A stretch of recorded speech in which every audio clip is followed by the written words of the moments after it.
যদি তুমি আমাকে বলতে তাহলে আমি তোমার সাথে এখানে আসতাম। যদি তুমি আমাকে বিষয়টি জানাতে তাহলে আমি তোমাকে বিষয়টি জানাতাম। তাহলে এইরকম সেন্টেন্স আমরা কীভাবে বলতে পারি?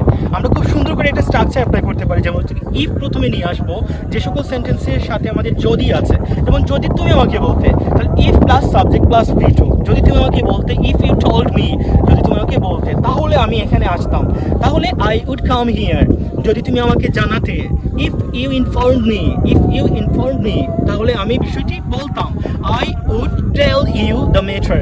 আই থিঙ্ক আপনারা বুঝতে পেরেছেন যে কীভাবে যদি তুমি আমাকে কিছু বলতে বা যদি দিয়ে কন্ডিশনাল সেন্টেন্স শর্ত আরোপ করে কীভাবে আমরা সুন্দর করে ইংরেজিতে কথা বলতে পারি। আই থিঙ্ক এই স্ট্রাকচার অ্যাপ্লাই করে আপনারা খুব সুন্দর করে সেন্টেন্স মেক করতে পারবেন। তাহলে আমি আবার বলছি, if plus subject plus V two, if কিন্তু সেন্টেন্স হবে পাস্ট ইনডিফিনিট টেন্স।